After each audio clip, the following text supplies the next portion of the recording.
Thank you for coming, and it's great to see my friend Jason sitting here with me, a free man. Jason Rezaian is a global opinion writer for the Washington Post and an analyst for CNN, and the author of the excellent book, The Prisoner. I met Jason in 2009 in Iran in the midst of the protests and the demonstrations contesting the presidential election then. And he was a freelancer then, and we talked about the perils of reporting on Iran and being dual nationals.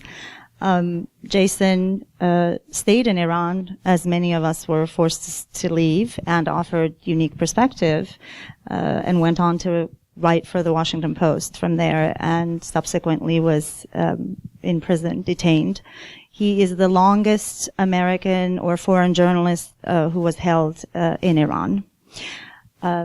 Before I ask him, I'll prelude this with saying that, like Jason, I know personally the personal cost and professional costs of being a dual national and covering a country that can brand you a spy. I left Iran under a direct threat from the judiciary and the intelligence ministry, and later I was told that my arrest warrant had been issued and I had just left for the airport before they could nab me. Soon before Jason was, I think, sentenced, they came out in all the newspapers and said that I was a spy, and that the Wall Street Journal was a spy den. They called it the headquarters for the media espionage of the West.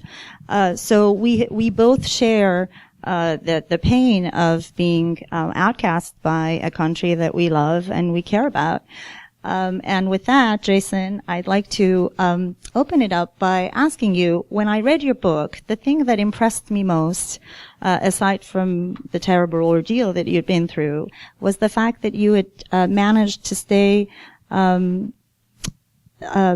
so sober in your analysis and keep a journalistic distance, and still in your writing for the Post, I see that. A lot of journalists who leave turn into opposition activists.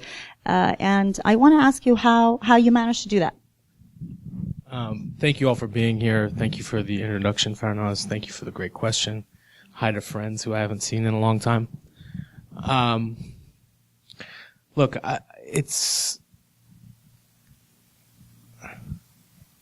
I think the advantage or maybe attribute that I always brought to my work on Iran, that I've tried to maintain in the face of a pretty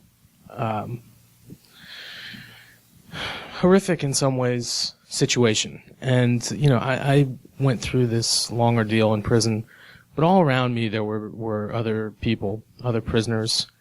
I only ever interacted with two of them, the two cellmates that I had. I never saw anybody else. But I knew that my cell was very close to the Evin Prison execution square, where they hung people. And if you know much about Iran's judicial system, you know that they execute more people per capita than any other country in the world. So that was a very stark reminder for me that I was pretty lucky. The two cellmates that I had, one had spent 3 years in the same section of Evin Prison that I was in. They call it 2A, which belongs to the Revolutionary Guard Corps. It's the only section of the prison that has no oversight from the parliament or the judiciary or other elements of the government. It's what we would call here a black ops site. They can do whatever they want there. This man had been in there for 3 years. Without any legal representation, without trial. And so on that score, I was in much better shape than he was. The first day that I came out of solitary confinement, I'd spent 49 days in solitary, and I thought to myself, wow, that must be some kind of world record. Later I read books that told me otherwise. But the person that I was being released from solitary with was also coming out of solitary, and he had been there 10 days longer than me. And he was from Azerbaijan, the country, right across the border from from Iran, didn't speak a word of Farsi, didn't speak a word of English. So on those two scores, I was in better shape than he was too. So, for me, it was always a matter of looking around and saying, okay, could be worse. Literally, it can always be worse.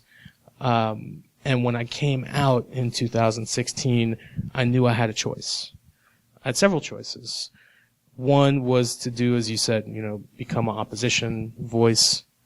Two was to kind of give up completely on Iran and potentially on journalism entirely.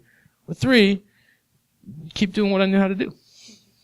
And that seemed like the right choice for me. I feel like I have a different sort of perspective on things than I did before, and that other people do, and one that is not easily discounted. So I feel like, I'm in a pretty good position to continue to write about what's happening in Iran and what's happening to Iran in terms of U.S. policy. And so that's what I've tried to do. When they arrested you, did you think that this was because of any particular work that you had done? Because you open your book by saying that you had made it a point to write about features and write stories that reporters normally wouldn't be writing to show another side of Iran. Yeah. Were you surprised? Did you feel like they had made a deliberate decision to nab you as a bargaining chip, or was it because of the journalistic work that you've done? It took time to realize that I was taken as leverage or a bargaining chip. I don't like the term pawn. I feel, a little bit more valuable than that. I don't play chess, but I tell people all the time, at least call me the horse, I didn't have the awareness of the situation until some weeks and months into it. Initially, you were thrust into a confusing state and told all sorts of crazy things that, could happen to you, accusations that make no sense. You're in solitary confinement. You don't have anybody to confide in.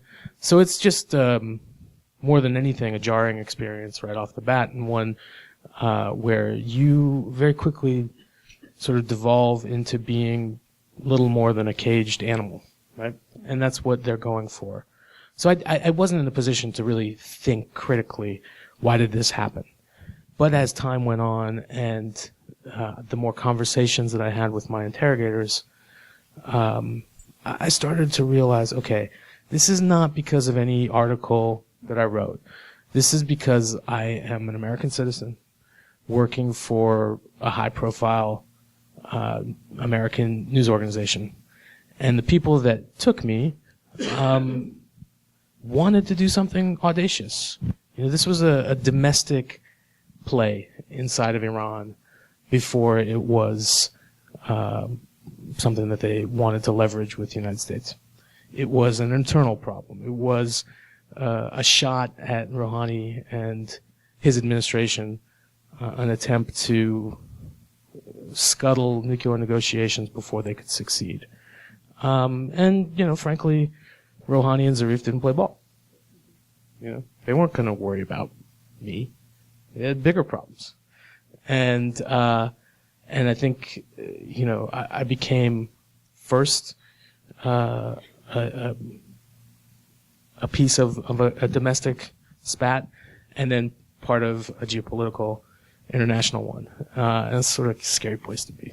Well, Iran's always played this dual game of we're not, especially the government, Rouhani and Zarif, that it's not us, it's the Revolutionary Guards that do this. When they came out with the spying charges against me, their UN mission here told me, we're very sorry, it's not us, it's the guards. And they could say the same thing about Mr. Zarif as they do about you. So did you feel like that as your family was trying to secure your release, as the Post was trying to secure your release, or even the American administration, were they talking to the people that could make that decision to release you? I don't think so. I mean, I think that they were talking, and anybody who's Iranian in the room, or has Iranian friends, or has bought a Persian rug at any point, there are middlemen in any transaction. You you might walk into a rug shop and see a rug that you just have to have. And it turns out it doesn't belong to the guy who's trying to sell it to you. And that's the sort of situation that I found myself in, where, I was being held by the Revolutionary Guard and being negotiated over by the Foreign Ministry and the Intelligence Ministry, who are at direct odds with the Revolutionary Guard in their domestic dealings. So that's pretty precarious. And it took 14 months. And I think on the final night, when I was released, I don't think that the Revolutionary Guard people that had possession of me were really aware of the details of the deal that was made to release me. And I kind of recount that in the second to last chapter of the book. But it was plain to me that they were learning things in real time too.